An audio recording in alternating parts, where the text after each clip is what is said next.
So we'll get started. Yeah, We'll get started, right? Yeah. So I think we started. That's a good cook. Yeah, he made it with bones because that would taste more authentic. Does he cook better than your mom? Well, it depends because like mom is a vegetarian, so you can't judge her if she can like cook chicken or not. But veggie and veggie mom. Mom. Okay. So it's not really a fair competition then, No, because your mom cannot no. make chicken, your dad can make chicken. Yeah. So obviously he has no competition. Yeah. Okay. Good. Who's a better cook between you and I? I'll tell you a little secret. Okay. Siri auntie, she doesn't let me into the kitchen. What? Because I'm very dirty. I don't do a good job cleaning up after myself. So it creates more work for her, right? So she's like, you stay away, so I do all the. So that's what happens with me and mom. So like one time I was just trying to make this sandwich out of the blue in the afternoon, and then my mom was like really angry at that time because she was like, there's like a bunch of clothes in my bedroom, and then there's just a bunch of stuff on the carpet, and then I was trying to make a sandwich and my mom just yells at me. So it's like, don't go in the kitchen, you're gonna make a mess. But she allowed me, and then after I cooked, there was 2 bottles of ketchup. There's bread slices literally open on the thing.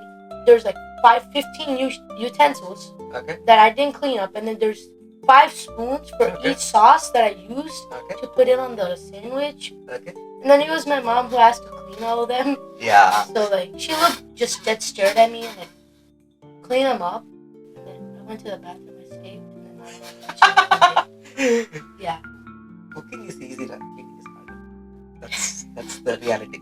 Alright, so Auntie, why do you have me here, Vicky? Because I want to talk about like just world wars and stuff. Okay. World wars and stuff, is it? Yeah. Okay. Alright. Antena world wars or you want to know more about me? It's basically just like I want to learn about you, like I want to see who you are, and then later with that knowledge I will learn about what you're gonna talk about, and then I'm gonna analyze how you speak, so like I can learn how to speak that way. Cause like, do you think I speak good? Yeah.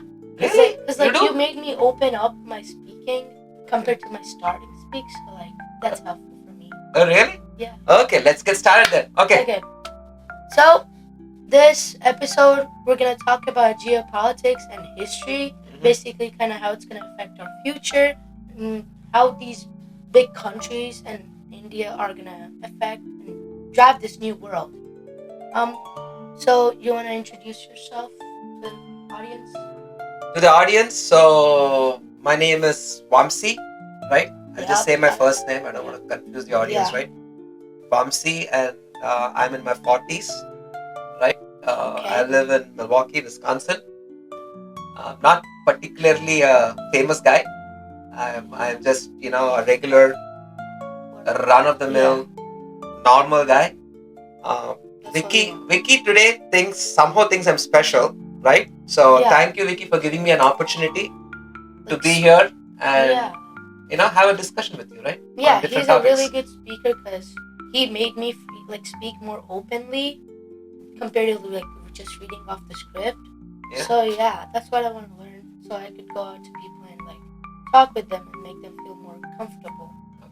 Okay. So talking about your experience, what's the story behind how you got started in your workspace, or just in general your communication as a leader or a guiding person in your workspace? I did not particularly do anything, right? It's really my upbringing. So I'm from Bangalore. Bangalore is the Silicon Valley of India. Like most people from India would recognize that, right? So I grew up in Bangalore. I went to a Catholic school. I did my elementary and middle school in a Catholic school, and then I think part of growing up, right? My school really. It was less about studies and it was more about religion, extracurricular activities, right? Yes. It was more about extracurricular activities, right? That's what I always thought about Catholic schools. Yes. I see them singing outside and then just jumping around sometimes. Yeah. compared to my normal school where I Yeah. have to be in like Yeah. periods, science, social. So very organic, right? So I was captain of my house group, Oh. right? So what's a house? They had like 4 houses, and Four houses. like First, like do you are you a fan of Harry Potter? well, I've seen the first movie. Oh, like you mean like 4 different sections in your No, in a like bigger organization? it's like how Gryffindor, Yeah, like yeah. that, right? There were like 4 houses Yeah. in my Catholic school. Yeah. I think it was Agnes, Margaret, Rita, and Teresa or something, right? Yeah. Like four groups, right? So the four groups had predominantly within the group there were like girls and boys, Oh my god. and they were Yeah. it's a girls' school, right? They tolerated boys for just the elementary and middle school.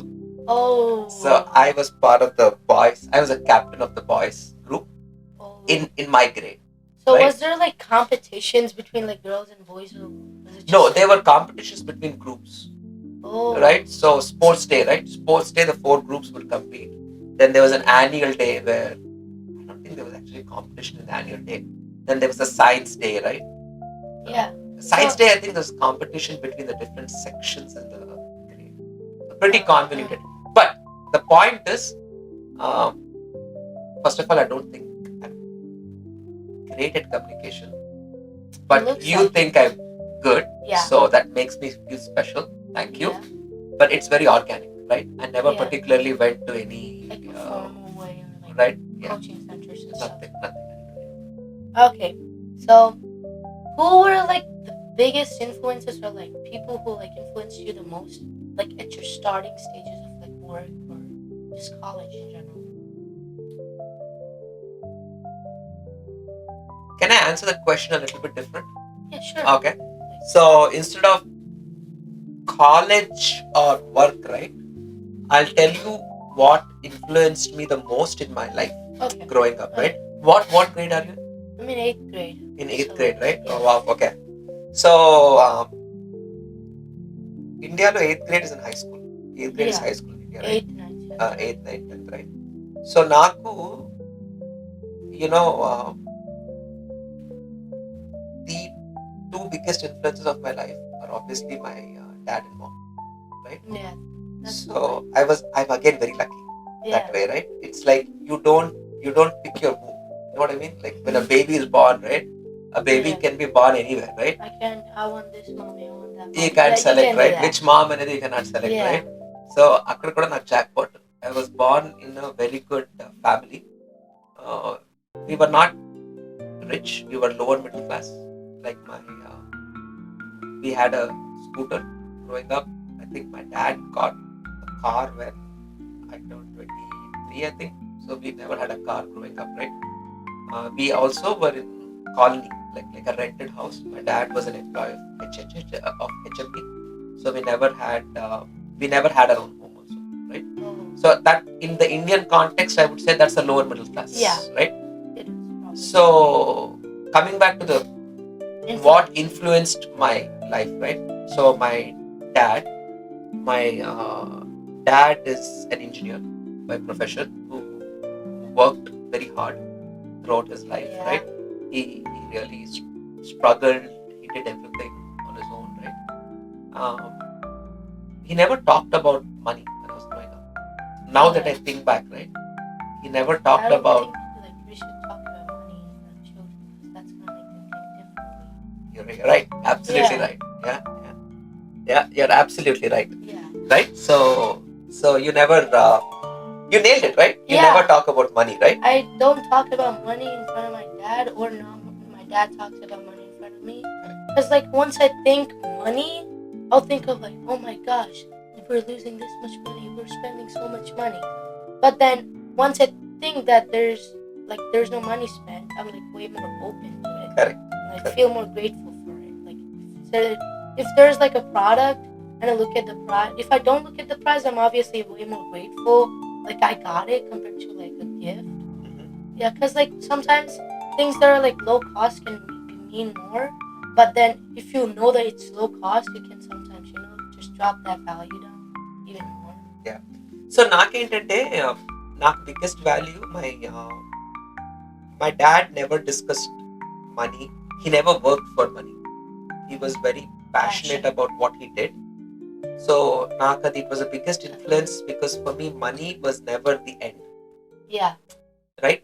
Money was just something that that Keeps comes you alive. along the way, right? Keeps you alive. And Yeah, it's not the end It's goal. just there to like make you like survive in this world, basically. Just Right? your food and shelter. Exactly.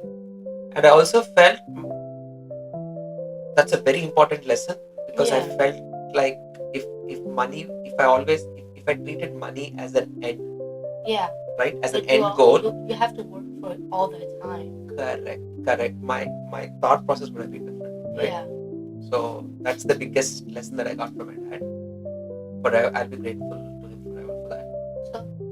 So what do you think about like this quote? It says like, money will chase you if you stop chasing for money. Do you think that makes sense? It makes sense, but I don't like that quote because again you're focusing on money. Yeah. Right? People like, okay, I don't want money, but I kind of want money. I'm thinking of it right Yeah, now. exactly, right? So that is money, okay? Right? Figure that out. And then my mom is actually, if I look at your mom, right? Mom is important. Yeah, your mom reminds me a lot of my mom, right? Ante very a stay-at-home mom, right? That is the most difficult job in the whole world. Yeah. Well, the most difficult job. Like you could do anything, and then it's very, very tough, right? And to be able to do it on a consistent basis is even harder. Yeah. Well, what does it take to do that? I mean, resilience. You need a lot of resilience, right? Yeah. So imagine if my mom, I remember she used to consistently make breakfast, lunch, dinner, take care of the house, take care of clothes, whatever it is, right? And she used to do it consistently, right? Like she can't like get a break. She can't be like, what, for 1 month I'm not gonna do it, right? Yeah, like people right now where they just like do shifts and just daily like work. Because I've seen some people on like social media where like whenever I struggle, right, I just think about my mom and how she was so resilient. Yeah. And in fact, right around your age, I think in 8th grade or 9th grade, I used to make fun of my mom. I still remember that. I used to be like, daddy elli job chestaru, what do you do? Right? Now I'm like, man, that was like, I did not truly understand it, right? Now I appreciate it. Biggest influence. Okay. Then the second biggest, the most biggest influence in my life is an author called Ayn Rand. Okay? Ayn Rand? Ayn Rand. AYN RAND. Ayn Rand. She's an author. So she. Ayn Rand is a she. She's author. And I read her book Fountainhead right at your age, I think. Right? I think 8th grade, 9th grade. I might actually read it. Yeah. So what I learned from that book is, which has helped me a lot in life, is being very objective about things. What do you mean by like objective?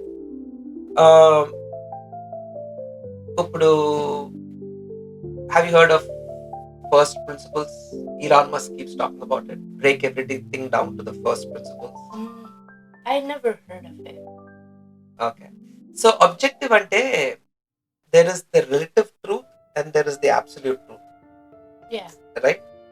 So, for example, how do I say this right? Relative truth and absolute truth ante. Okay. So, this mic here, right? It's black. Yeah. Right? That's absolute. It is also relative truth because if an object is truly black, it should absorb all the light. Yeah. And you shouldn't see anything. Yeah. Right? It's kinda, it's reflecting some light back so you can see it, right? Yeah. So it is almost black, but it's not black. That's not absolute truth. right? When you say it's black, it's not absolutely true that it's black, Okay. right? So Naku, I learned this concept by reading that book, right? In that book, she has different characters and how they lead their lives. Each of these characters, right? They lead their lives in a particular way, and the characters that actually look at life Yeah. in first principles, in my opinion, lead a true life So like a life that satisfies you. that satisfies themselves, right? Yeah. Right? They are not living for others. Yeah. They are living for themselves and what they want. Like what they like, they do what they like. It doesn't matter money or stuff. Correct, right? That is the purest life in my opinion, right? So that as much as I can, I'm not perfect. I use that as much as I can uh, in leading my life. Okay? So Adi. Then second, third point, right? Uh, building my own tribe, right? Over a period of time, I built a good circle of friends. You don't have to have a lot like a lot of friends, right? Like honestly, I don't. It's like, in my opinion, it's like better to have 3 really good supportive friends than have 100 friends who are just like there. No, thank you for the water bottle. Yeah. So That's my dad. So Nenu, it's the tribe, right? I have a good set of friends, both both local and friends that are in India as well, right? Yeah. Who are really my tribe, right? I rely on them, and I would highly recommend that you also, Vicky, right? It's not about the number of friends that you have; it's about the quality of friends, right? Okay. Right? Because quality really determines, over quantity, over the long run, right?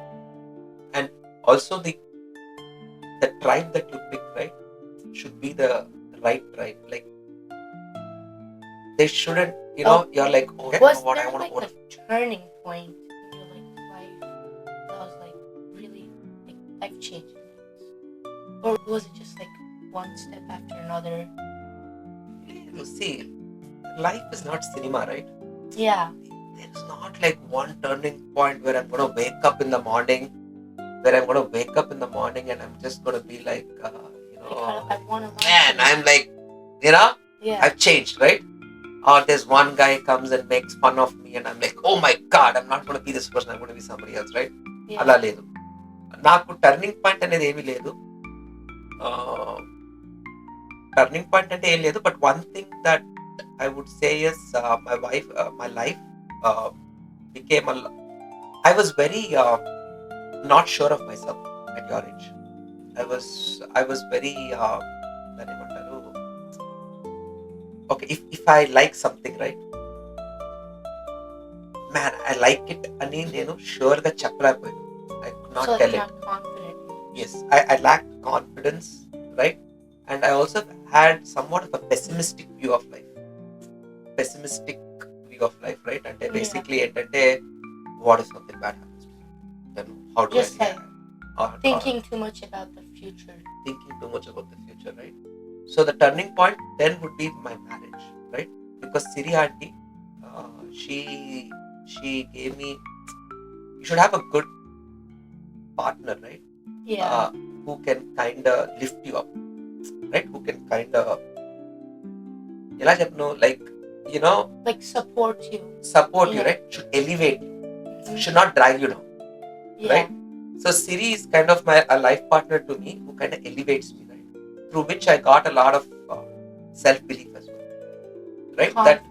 Confidence, right? She gave me a lot of confidence, right? It happened naturally, not that she's like, Vamsi, go become confident, right? Yeah, it's like every slowly like going up and up and up. The Nika Chapin tribe. Yeah. Tribe, right? Even people that you hang around with, family, I don't know, right? If I talk to an individual, it's a luck of the draw. but your friends and your life partner should be somebody that should elevate you. Yeah. In my case, after I got married, right, Siri kind of elevated me, right? She elevated me, and I was able to elevate her as well, right? Together elevate. Yes, yes, together elevate. Yeah. So Turning point is marriage. You can that say. makes sense. Yeah. That makes sense. So was there like a project or success that you were like proud of? Like not because like it looked really good, but like how much hard work it took you to achieve it? That you felt happy, like, man, I did this. Like when just like, man, I finished this project, this makes me happy, like doesn't matter like the result itself, not with like project, but like what it took you internally to achieve it. I think that question, right? Again, there is no like one project, Yeah. right? I feel like it shifts with age. Like I told you, like I'm in my 40s, right? So a 30s version of me or a teenage version of me, right, has different, There's different things. right? Like I remember when I was in 8th grade, when my Catholic school, right, it kicked boys out after 7th grade, right? So I wrote a written exam and I got into the best school in Bangalore. Ooh. Academically, the best, the number one school in, literally, I What's can that say school called? it's called VVS Sardar Patel High School. It is the number one academically oriented high school in Bangalore back then, Ooh. right? I wrote a written test. There were like 100, 200 people or 300 people that wrote the test, and they would only accept 8 people. Ooh. So imagine, right? Did you? I was pretty proud of it, right? I was like, man, I did it, right? I did it, Yeah. right? Then in my 10th standard, I scored flying marks. They had taken out a state ranking system just a couple of years before that. But if the state had ranking system, then I would have landed in the top 20. Ooh. Right? Again, as an 18-year-old, is like, man, because looking at you, your parents are like, my dad was like so proud, my mom was so proud, and all that, right? It depends. 30s it's different, 40s is different, right? So yeah. Okay. I'm gonna talk at your age, right? Yeah. 18. Yeah. Okay. With With your experience leading an IT department and navigating this like fast changing tech landscape, like things are always changing in this world, like I'm like interested in your opinion in this like bigger picture of like how these like big powers like USA, China are like gonna shift the world, including like India and so. So like how is there anything you want to say like about geopolitics or like how it helped you understand things in the world? Okay, so I see multiple questions there. Yeah, but like what I'm trying to ask is like, what do you think about geopolitics and like your understanding that like how did it help you understand what's happening in the world? Okay, so first you asked about my professional career, right? Yeah. So basically I'm a leader. Let's not use any phrase other than that. Hey, I'm a leader in a company, right? My probably 80% of my job is all about how do I make my teams, right? How do I help my teams achieve their goals, right? And my success lies in their success, right? Yeah, so you're just like leading them and like you're taking responsibility. Kind of. Correct, like right? planning. So my job is to basically ensure that they are successful in whatever they're doing, right? Right? So I have to remove obstacles in their path so they can be very successful in what they do. Because end of the day, if they are successful, I am successful, right? I'm also not doing the social service here, right? Yeah. It's just that their success is my success, and I should ensure that they're all successful, right? That's probably my number one job, right? So I think that's how we have to be as leaders, right? There's a difference between a manager and a leader. Yeah. Right? A manager is like kind of telling you what to do in the group.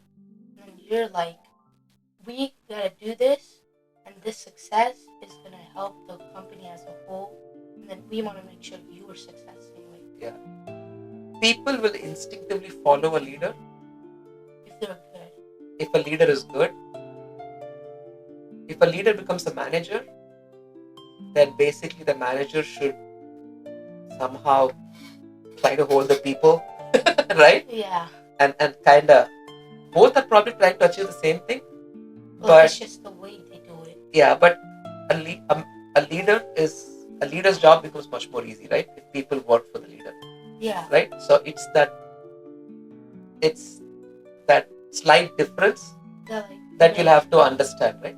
Even in your school, right? Say if you're leading a project, right? Well, technically, I'm doing the student council thing, and I got voted for being president. So Awesome. I don't know, how do I make the group feel more collaborative? You have to elevate them. If you're leading a group of Or people, just like, let's go, you got this. elevate them, put them in a position to be successful, and if someone's not working for you, then take some quick action to fix it. So overall, you're still achieving what you want to achieve. Okay. Right? So yeah, for that you can read some, it's like, you can look at great battles, right? You can look at how some generals lead their armies, right? There are some very good examples in history about how generals led from the front, right? Yeah. So I kind of want to talk about geopolitics. Okay. Like, let's start from the back. World War II. How do you think like World War II reshaped like global powers, like differentiated the world from one power to another? Okay. Like, how there was like two different spaces where, like, there was Germany, of course, fighting, and then there was like United Kingdom, USA. So like, what do you think that shaped the balance of power in World War II? So you want to talk about World War II as such? Okay. Yeah. So World War II is significant, right? It's a world war, right? The last war that was fought from 1939 to 1945, where almost every country of the world was involved, right? Yeah. In some sort of. So what led to World War II is very simple, right? If I have to summarize it, right? You had the great powers back in the day, which was Great Britain. We call Great Britain. Why? They said sun never set on the British Empire. That they owned so many colonies that any point of time, right, it was daylight. Right? So sun never set on the British Empire, right? They controlled so many other colonies, right? Yeah, India so was they had also one in Australia. India, right? India. Yeah. India was It was the biggest one. Yeah, and India was the crown jewel. Right? Yeah. They used to call it, I think, Maharaja, something, right? There's a word. I think the crown jewel. I think the crown jewel, right? The crown jewel of all colonies for Britain was India, right? France also had a lot of colonies in Africa, right? Algeria was one such major colony, right? I think they also owned a lot of the East Indies. Probably like they say like Central America, like above, like the Bahamas area, like right by Mexico. There's like just a bunch of islands, and then a lot of them were like colonized by French. Oh yeah, French, British. Like if you look at that strip, right? Jamaica, Barbados. Yeah. Right, Dominican Republic, right? Yeah, they were all controlled by these different countries. Colonies. It's very interesting. And it shaped how they're like current right now. I have this one example, just like how leaders change like a place. So there's this island that was like a whole tribe, and then one part was taken by French, and then the other part was taken by Spanish. Now the first one is Haiti, and the second one is Dominican Republic. Yeah. If you look at the current time, there's a major difference. Dominican Republic is far more like economically better than Haiti. And that's major part of it is because they were colonized by the right people compared to French. Because like the French just put a bunch of slaves in that island and they really didn't care about them as much.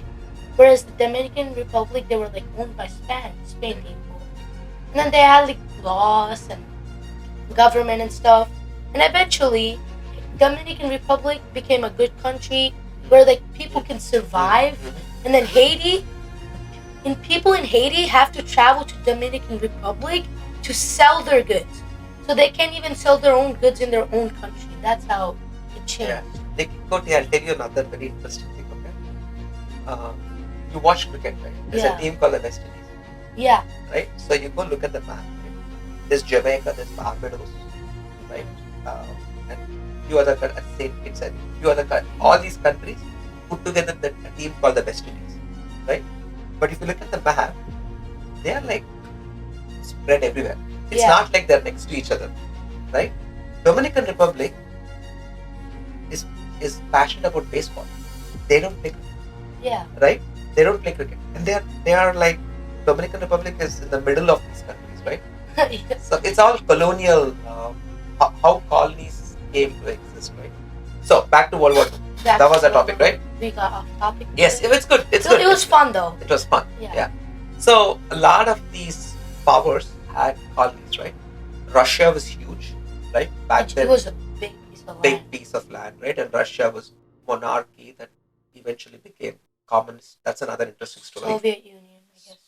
That was after World War II. Yeah. Right? So even before World War II, they had just turned communist. Yeah. After the Bolshevik Revolution. Stalin who was it? I think that was after World War II. No, it was during World War II. It was during World War II. Before World War II, right? Yeah. So Russia was the monarchy. It was called the Romanov. The Romanov family. Yeah. I think one of their daughters is Anastasia. Yeah, they believed that she was like alive and escaped, but she was dead. They found it. So the Bolsheviks or the communists, right? Yeah. They shot the entire royal family. I think somewhere in 1917, 1918, right? During World War I or just after World War I. Yeah. Little bit timelines are there. Then the communists. It was before. Because World War I. So World War I was 1914 to 1918. Yeah. So the Bolshevik Revolution happened during World War I. Okay. Yeah. World War I, right? Then what happened? Lenin was the first president. Yeah. You want water? Yeah. So Lenin was the first president, and then Stalin became the second president. Stalin was cruel, right? Yeah. No mercy. Yeah, no mercy. But anyway, Soviet Union. The point I'm trying to make is in World War II, right? Russia had a lot of resources, big country. America was a big country, right? And they just took over their whole space from Pacific Ocean to Atlantic Ocean for themselves. Who? America. It's the United States. Because they started in the Atlantic Ocean, right? Obviously, they came from Britain and all those countries, and then they settled here. And then, well, see, the United States of America, maybe we can talk a different day, right? But let's say for the concept of World War II, right? America was even now, right? There are resources. Two great amount of natural resources, and separated by two huge oceans, right? Yes. So nobody can actually come and mess with America, right? Yeah. America was living its own. They have no land route compared to Russia, where there's China in the bottom, and then there's 100 European countries. Yep. That would be a whole mess. And that's why it became a mess, right? Yeah. So in World War II, if you look at it, right, everybody had something. If you were a small country, you had colonies. If you were a big country, no issues. Germany did not have a whole lot of colonies, right? They were in the middle. Yeah. All colonies were taken already. Correct. So Germany did not unify early. Germany unified under Ottoman Bismarck, I believe, somewhere in the late 1800s. Well, that kind of ties it all up, because World War I also made them go bankrupt. Correct. So I'll get there, right? Yeah, there. So Germany was a rising power in Europe, right? If you look at the context, right, it was a rising power. It had a young population. They were very much into science and technology. They were innovating very well compared to the rest of the countries. Britain was not innovating. Britain had so many colonies that it was actually it was going down, right? Yeah, From an innovation perspective, Germany was actually doing extremely well, right? So, what is the growing power? Just like what China has, right? Even Yeah. China is growing, right? Population. And they want to tell the world that they've arrived. You know what I Yeah. mean? So, Germany was going through that phase, right? So, we can talk, since we are talking about World War II, right? You're right. World War One also, right? Germany was Yeah. bankrupted. That led to the rise of Hitler World and War everything, II, right? yeah. So that's the context of World War II, right? Yeah. You had Germany, Italy, and even Japan was a Japan. rising power. Japan was very, very old school, colonial, Yeah. medieval. Yeah. That they got They were exposed. like very mannered compared to some other armies. Very at all. Kind of atrocities Japan did in China and Korea, right? Atrocities, right? So Nanking is called it's called the rape of Nanking in China, right? You got to read about it. Japan treated its prisoners of war very brutally in World War II, right? Very brutally, and China suffered a lot. Even today, if you look at the animosity that the Chinese have towards the Japanese, right? It's all for a reason, you know. World War II was very bad for the Chinese. It's just that the Western world probably doesn't recognize it as much, right? But then you don't know until you're living in that state. Correct. Japan actually they occupied a lot of China in World War II. They started occupying China even in the early 30s. Oh. So they occupied a lot of China, right? So that was Japan's idea. Eventually they wanted to take over China in the same way that Germany wanted to take over the entire Europe, right? Japan wanted to take over China, right? Because everybody was flexing, right? Everybody wanted natural resources.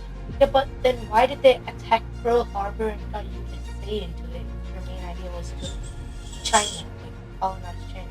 So I'll answer that question a little bit later, right? So when World War II happened, obviously Hitler was flexing for a long time, right?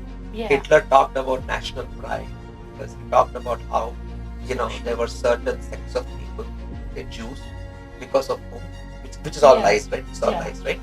Jews. He was a great manipulator, right? So very good orator. Speak, right? Obviously, he was also drug fueled. Lot of meth. Also, just a quick fact: Hitler got into politics because the art school he wanted to go to rejected him. So, like, if maybe that art school accepted him, this wouldn't have happened. Nah. Maybe. But then they needed a power at some time.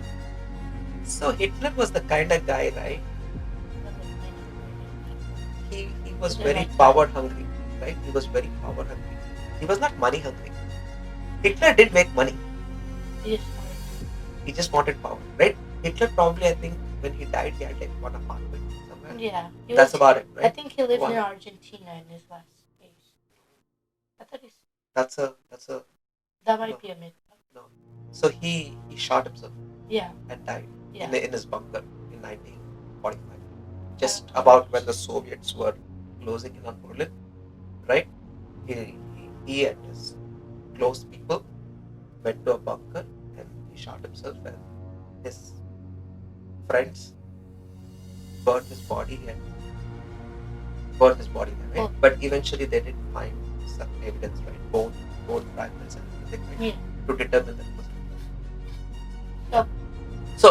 So talking about World War II, right? You had Hitler when he slowly started acquiring countries around him, right? Because in World War I, Britain and US had put some, even Russia, right, had told Germany, you know, there are some lands that you cannot go touch, right? Or you had natural resources there, don't touch, right? So Hitler slowly started occupying lands, right? And the rest of the world kept quiet, right? So there was Chamberlain, Britain was trying to stop a war, right? But they drew a line in the sand. They said, if you attack Poland, if Germany attacks Poland, we are going to declare Poland, right? England, right? So Britain said that. Britain said that to Germany, right? Britain and France. Yeah, I don't think Hitler cared about Hitler it. did not care. And back then, the French had the largest army in the world. It's so embarrassing In now. the world, right? It's so embarrassing thinking about it. Like, now we know what's happened, but then the whole crowd goes, "We have the best army," like the French people say, and then Boom. the host, you know history, right? Yeah, history, Yeah. right? So anyway, let's talk about it, right? So as soon as Hitler occupied Poland, and you know how he occupied Poland? He shook hands with Stalin, Russia, right? So Russia and Hitler formed an alliance. They attacked Poland, and Poland fell. I don't think Poland was recognized as a really good army at that time. But they fought. They fought, right? They fought. They had to, obviously. They had to fight, yeah. But see how alliances also changed, right? So Stalin and Hitler shook hands, right? And Stalin thought Hitler was on the same side, right? Yeah. You and I are buddies, right? Then what happened? Hitler is like, French and England declared war. Yeah. They declared war, right? Let's just attack them. Right? So what the French did was they fortified all the main routes. So if you look at the map, right, they fortified all the main routes and they put heavy gunnery and everything, right? But what Hitler did, which is amazing, right? Big brain. It's called Blitzkrieg. Blitzkrieg, right? Blitzkrieg is, you just take a small tank-led force, right? Multiple groups, right? Where it's tanks, artillery, soldiers, and you just attack and make a hole. It's like, like the Bahubali movie where they have like formation. Correct. That's the Bahubali, right? Yeah, they break through one and the whole army's like crushed and cut the voice. There you go. They pull up the flag. Correct. Yeah, because you don't have to defeat every army, right? Every person of the army, right? You cut a hole and go for the head. If the head falls, everything will break down. There will be a breakdown in chain. So like chain of command will break. So like the French head was basically Paris, right? Paris, right? So he's like, I'm going to go through the forest. There's a forest region that nobody thought any army could meaningfully go through, right? And here is also the thing, like, if you look at many pharma companies today, right? They're all from that Germany, right? Bayer, I think is from Germany, right? So back then, methamphetamine, right? All these who it is. Drugs, right? These drugs they probably just fed the soldiers. They fed the soldiers drugs, right? And when you're on the drug, you basically won't sleep. Dopamine. Yeah, you get that rush and you don't sleep for 3 days or 4 days. You're always like energetic, hyper. So like it's called dopamine, I think, where like the body releases this like emotions or like chemicals that make your brain think like you're not tired. Correct. Like it makes you like rejuvenate that energy back, even though your body's like dying from it. So that's what they did. A bunch of drugged up German soldiers, right? Also highly trained. Nazis, right? Highly trained Nazis on drugs. Went through France, went to Paris. They did not stop for the night. No, they didn't break. They didn't take a break, right? Imagine the French are going, you know what? I gotta go sleep. It's not bedtime. But they're like, I fought for like 12 hours, 14 hours, right? What? Now, but the opposition is not stopping, right? They're drugged, like they're drug-addled, right? Just went through. They got Paris. French collapsed. I think it took like 7 days. Yeah, Blitzkrieg, right? Yeah. So that was. So like his strategy was just like drug men, and, like train them, and then just make them get that energy and like attack. Correct. So by 1940, Paris fell. Oh. Right? It happened so quick. Like everything happened with just a span of 2 years, and then the world was collapsing. Yeah. See, the French fell, right? Yeah. Now look at the world back in the day, right? America was more like, new country. They had a lot of natural resources, but technologically they were not advanced. Yeah, like we're just trying to grow. Like I don't want to be part of this war. But then Japan. I don't know why Japan chose to do that. Well, But- I'll tell you why, right? Remember Japan, we get back to Yeah. Japan, right? So, at that point, Hitler stopped on the shores of the Atlantic, right? He can see Britain, literally, right? Yeah. There's the English Channel and there is the island of Britain, Yeah. right? Right. So, 1940, Britain is still at war, right? Yeah. So, Winston Churchill and Britain comes to power. Britain was like the only power left to fight against the Germany. Correct. At that time. Correct. All the other countries fell, small Yeah. countries, right? Small countries, because French was a power, right? Yeah. All the other Western European countries, right?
But here's the thing, right?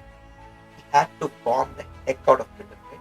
He had to neutralize the Royal Air Force to a point where they cannot fight back. Yeah. Right? So, Hermann Göring, who's the Air Force commander of Hitler, right? He's told Hitler, I'm going to get this done in 2 months. Right? 2 months, right? It's like 1 or 2 months, right? Don't exactly. But it's like, it's a given.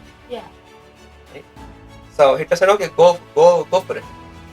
So you want to take a break? Or you want to continue? No, continue. Bombing, right? But the Royal Air Force they come up with something called as the radar, right?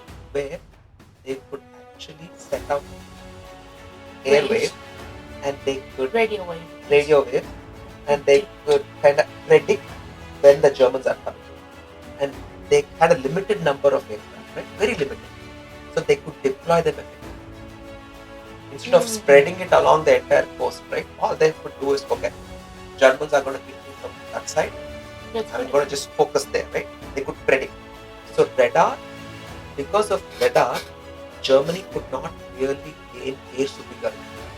Even though Germans had a lot of aircraft, even though they lost a lot of aircraft. Why couldn't they just like attack all at the same time? They tried that. But the British repelled them because the British knew that they were coming. See, there should be an element of surprise, right? There was no element of surprise, right? They knew. Germany didn't know that these guys had this technology, right?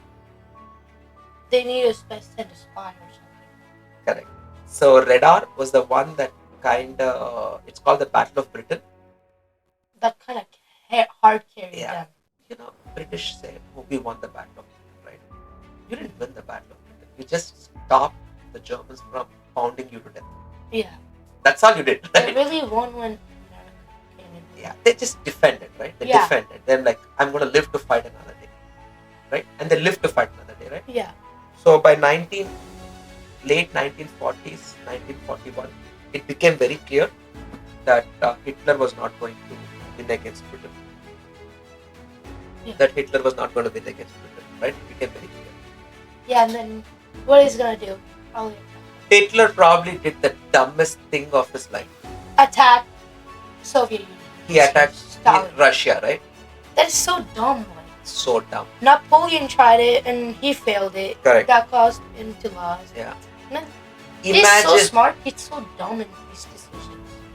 if he had not attacked Russia, He was just probably hungry. we all would be talking probably German, Yeah. right? He completely ruined it When he attacked. because he already had France with him. Yeah. Like, Had he called a ceasefire, had he said, you know what, I'm not going to fight anymore, okay?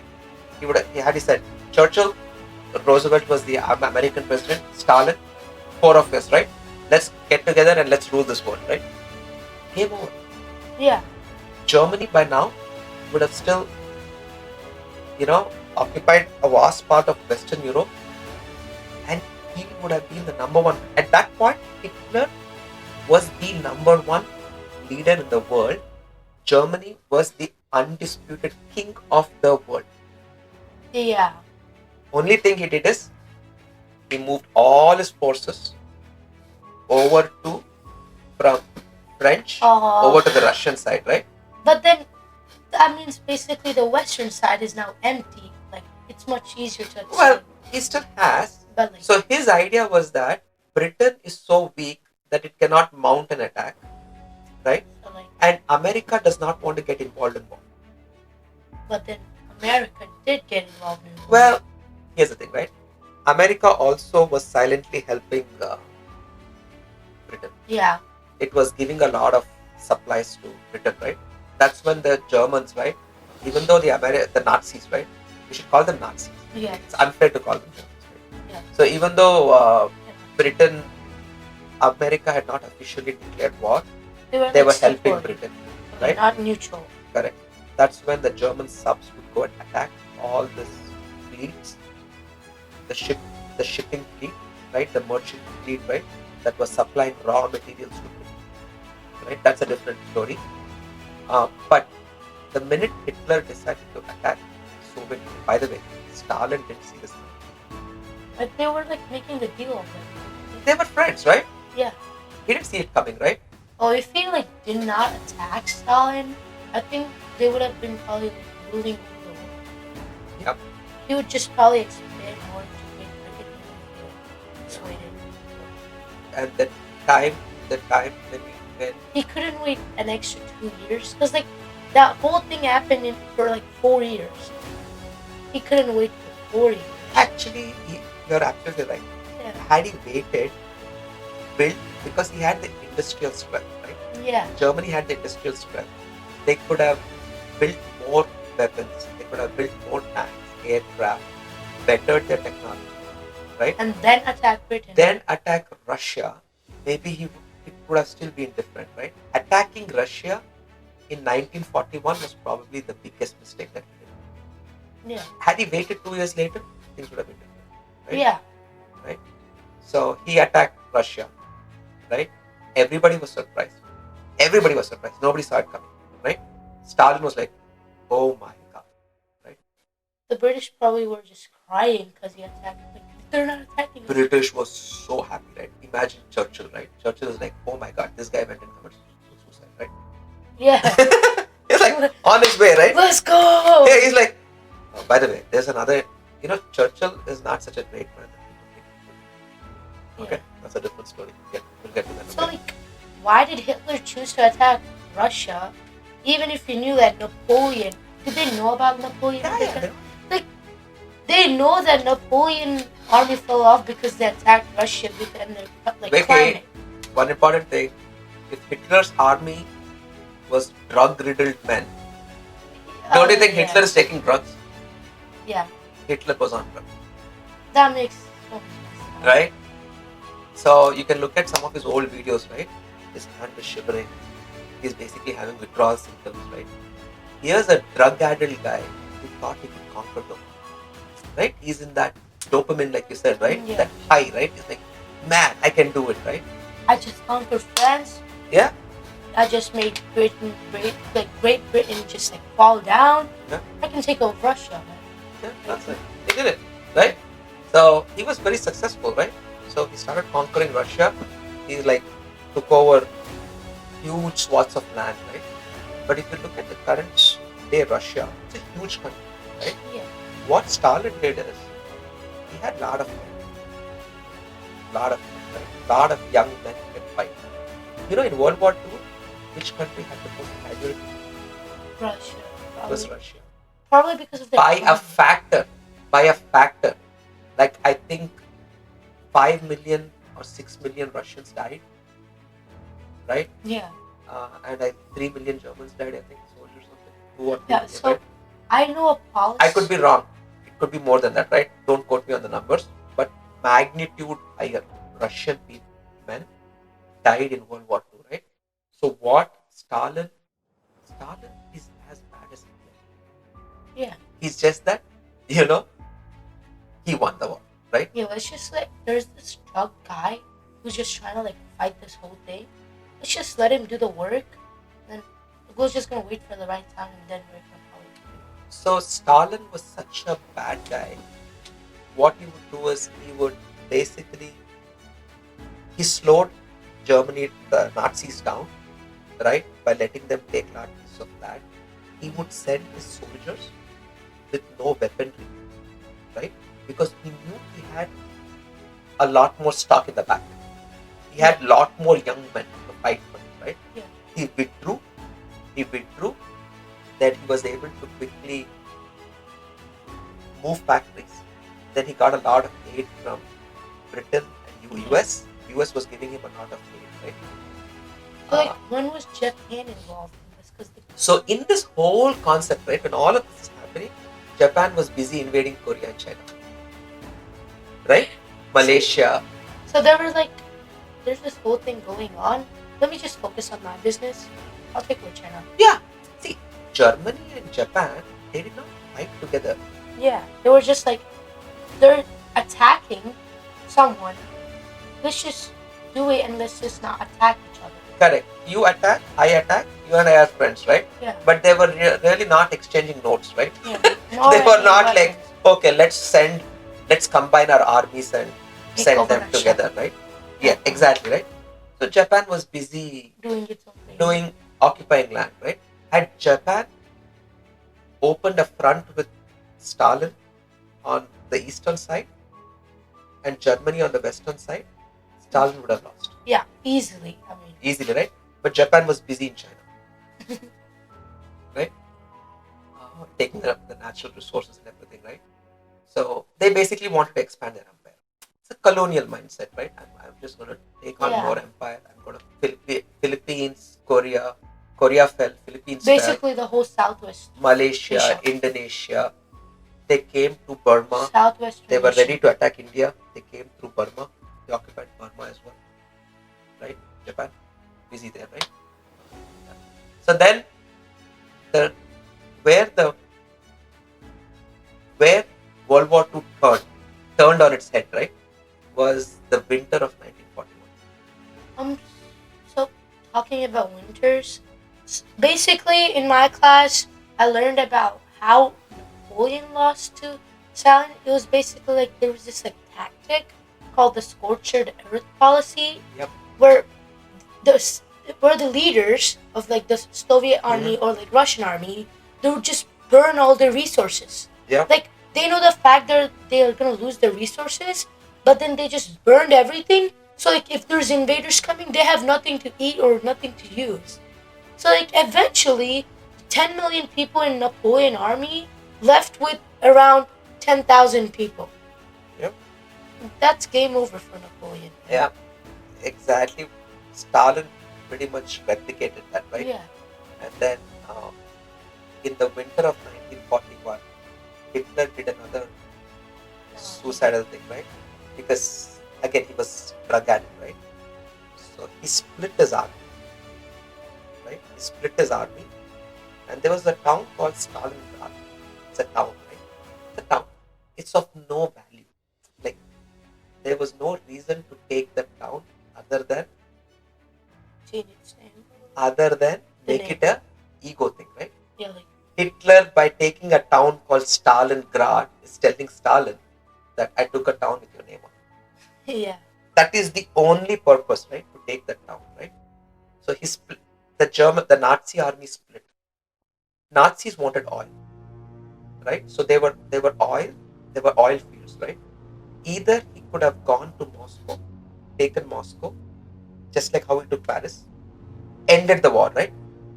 Still Hitler could have won, right? Could have gone to Moscow. Instead, what he did is he split his army. He said, one part of the army go for the oil fields in the current day Azerbaijan, all those countries, right? Go for those oil fields, right? And the second army, I think he said, go for Stalingrad. Either he split into two armies or three armies. Yeah. Maybe three armies, right? Then he sent a smaller army to go take Moscow. Something of that nature, right? Yeah. I'm not sure about that, right? I have to Yeah, refresh. I mean, But basically, he split, which he didn't have to, right? He was yeah, a little like, bit again. it's better to go as one than to split Yeah. apart. Correct. So what happened is he sent an army to Stalingrad, right? And that is where Stalin took a. He's like, I'm going to stop here and fight, right?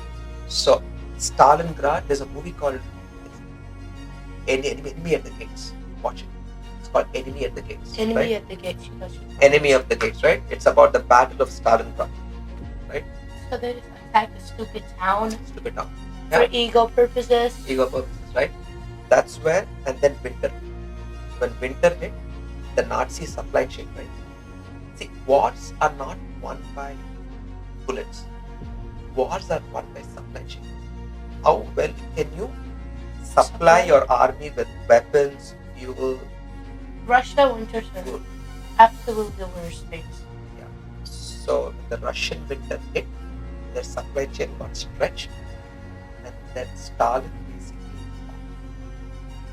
he surrounded the Nazi army, right?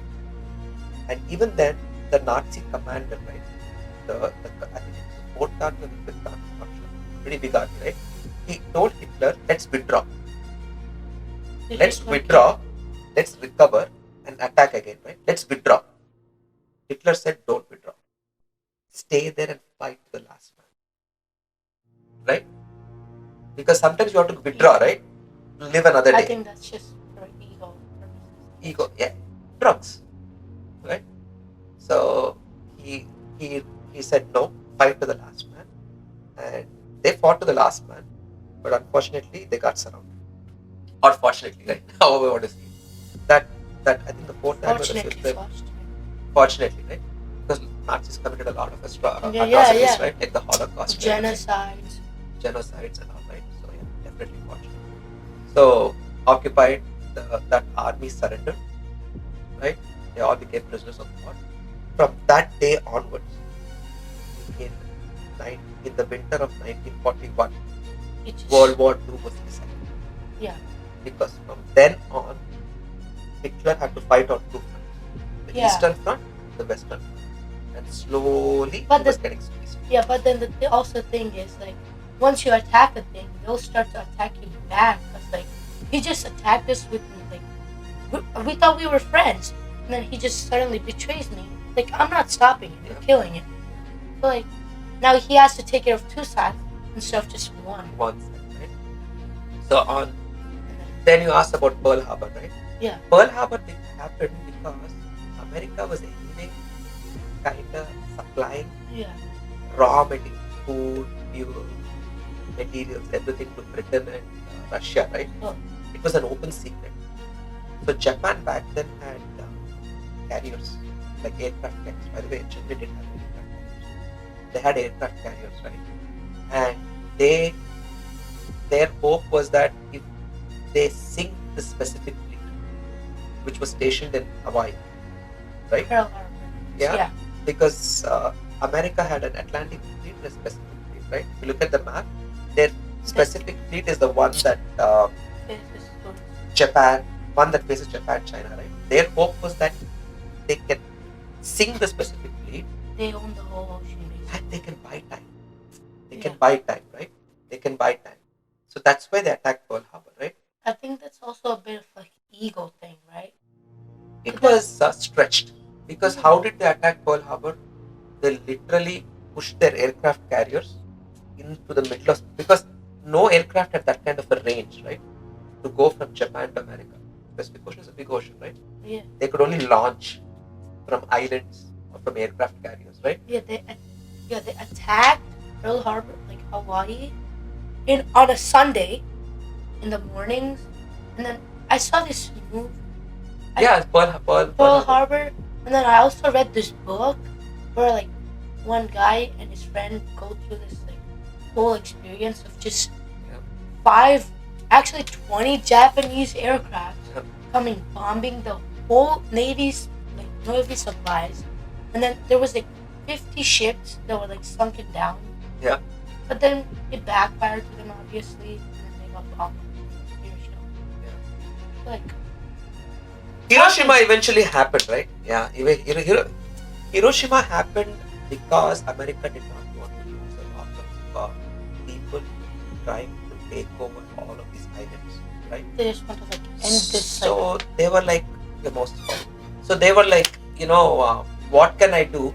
What can I do to kind of end the war, right? Just like shut their mouths so they won't stop.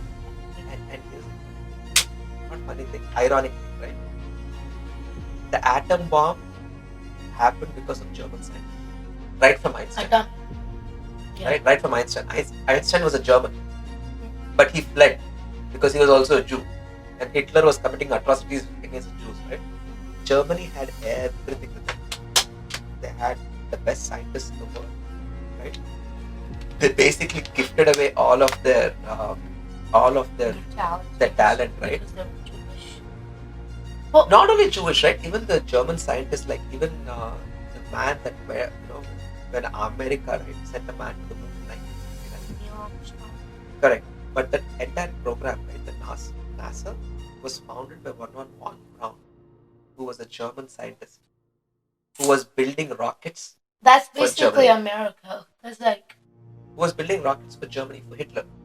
So there were the V1, V2 rockets that one von Braun was building. That Germany was flying rockets to hit Britain in 1943, 1944, right? But they were doing damage, but they were not doing a whole lot of damage. So after World War II, right, one von Braun was secured by US, Like- and they barred him here. I don't think he even wants to live in a corrupt country because they probably $1 billion. Which one? Like Germany. But Because like Germany back then was seen once Germany lost the World War II, right? It's basically an open field, right? The winning countries can come and take whatever they want, yeah. right? So America and Russia basically all they did was that they Just went cleared and got out the best scientists. Any scientists that they thought were valuable, they got them over to their side, right? Because Germany was occupied by both, like the Russians occupied the eastern side, right? And the western countries occupied the other side. They met in the middle of Berlin. Even That's where Berlin they city split. was like kind of split, right? So they And decided then- all the resources on this side went to Russia, including scientists. All the people on this side went to America. They got the best, I guess, the most value. Did you know this called the Messerschmitt aircraft, right? Jets, jet engines. Yeah. In World War II there were propeller engines, right? Yeah. Propellers, right? Germany flew their first fighter jets. Yeah. They came up with a jet engine in That- 1944. Yeah. Did they make aircraft that did not use propellers? Yeah, that's the Messerschmitt Yeah. aircraft, right? So the Yeah. jet They engines, were right? the first ever. First ever. But that was 1944, I think they first flew it. Yeah.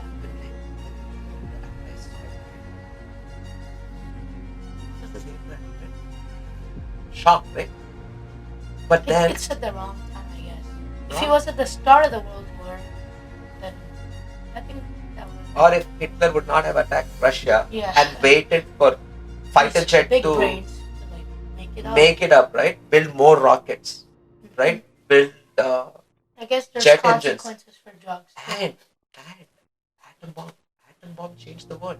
Hitler That would just have, basically like shut the war, just like final call, bomb on Hiroshima. Hitler, had he not gone to war in 1939, He had he could've just waited for 5-6 years, he would have even had an atom bomb. yeah, like no one's gonna stop him at this point. Yeah, Like, jet engines, rockets, atom bomb, game over, right? You're the king. yeah. Like at this point, America wouldn't even exist if you're thinking in that way.